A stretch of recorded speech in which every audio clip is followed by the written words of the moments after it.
Hey everyone, this is Benjamin here from the African Geek, and you are welcome to this fantastic Canva tutorial. In today's video, we are going to be designing what you see on my screen. So if this is something you want to create with me, stay tuned and I will be right back after the intro.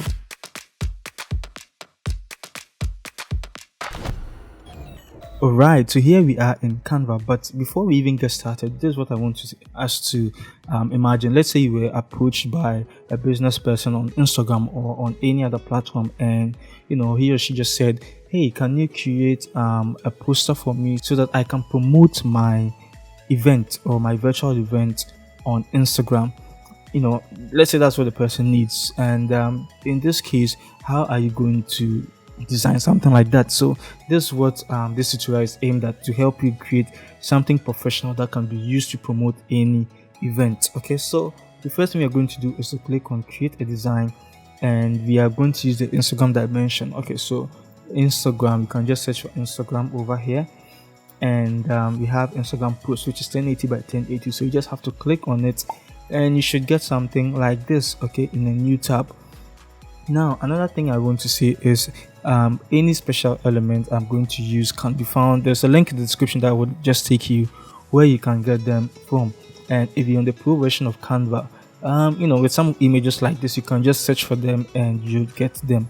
So these are the things I want to make clear before we get started. So the first thing we are going to do is to come to photos. Okay, so you click on photos, and we have so many photos from Canva. As Canva claims that they provide a lot of photos, and we have this skyscraper, but what you can just do is to search for sky scraper, and once you hit on your enter button, there's so many images you can actually find. You understand? So which image should I use at the moment? I'm just a little bit confused because I'm seeing so many interesting images here, but I'm going to use, let's say, this one. Then I right click and set image to background. Now double click on my image, okay, and crop it this way. Then I click on done. So this is what I have at the moment, and I want to punch it up a little bit. So I come to edit image, okay, and it should load quickly. Then we scroll down to the filter section, click on see all, and I'll click on the festive. That's what I want to use, so it gets to punch up my photo. Okay, now what we are going to do next is to select this cloud and paste it here, and you can see the cloud has some dark areas in it, so I want it to be all white.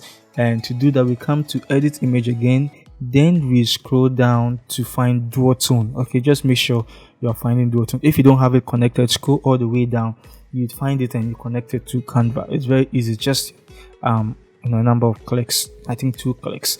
Okay, so I click on see all, and it has to load quickly for me. So after it gets loaded, you have several options, so you can just double click on any of the options, and with the highlight, select it and choose white, and come to shadows and also choose white. So you see how it is, and click on apply. Then we come to transparency and reduce the transparency to 90, which is okay. Then I can increase the size of it, and I can duplicate it, bring it here, duplicate it again, reduce the size of this one, and I can just bring it to the top here, and maybe even stretch this portion out, and you can see it's cut out, so we drag it down. Then we can also move this up.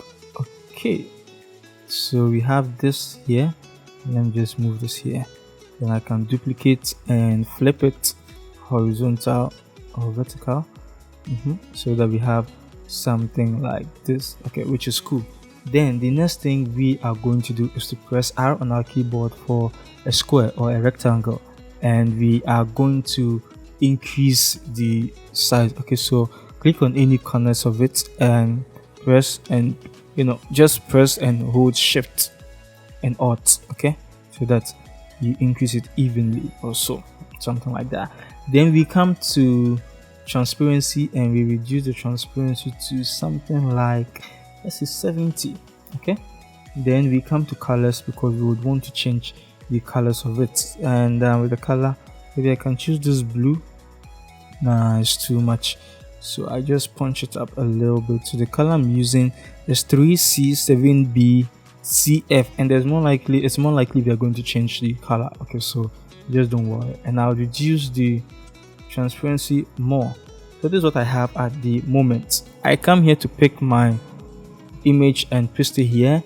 Then the first thing I want to do is to punch it up a little bit. So I'm going to use the festive filter we used initially. So it punches up the image. Okay. Then we click on flip and we flip horizontal and make the image a bit bigger so that it should cover at least an enough portion of our design. Then we move it here and you can choose to increase it a little bit more. Okay, now the next thing we are going to do is press R again on our keyboard, and this time around we are going to crop the shape to make it a rectangle and drag it all the way to the end. Okay, and to move it backwards you can use the shortcut Ctrl and the open square bracket. Okay, or you can just come to position and click backward. Okay, so these are the two ways you can do it. Now you can see the color is just off, even though it's matching. It's some kind of like matching with our image over here, but no, that's not what I want. So I click on the blue color we used initially, and maybe I want to punch it up more. So I come into my colors and I'll just drag this here. Okay, so I'm using the color blue and the color code is 1538CD. Okay, so that's the color code, and I would reduce the transparency to somewhere like 80 or maybe 90. Let's go to 80. Okay, so 80, which is cool. Now what do we do next? We are going to be adding some few stuff. And what stuff am I talking about? We are talking about text. So I press T on my keyboard for text. Okay, and yeah, it's here. Then I come into, I just want to change it. I just don't know how to call this thing. I don't know.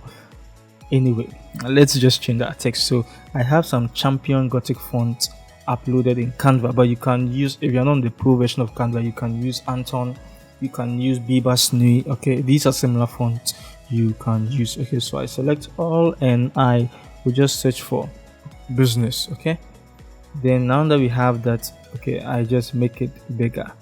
So we have something like this, which is cool, and you can position it to the top here. So Bibas, and push this in a little bit. Okay, and send it to the back. I know we are not seeing the S, but once you see busy NE, at least you should know the remaining is NES, which is business. So I change the color to white. Okay, but if the let's say your client gave you this image and they say no, they want everything to be seen, then you just have to politely ask them to get you another image. Okay, yeah, so that's it for that, about that. Yeah, so we are going to add a second image, and this time around we just want to see business.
is no limit to creativity. I would see you in my next video.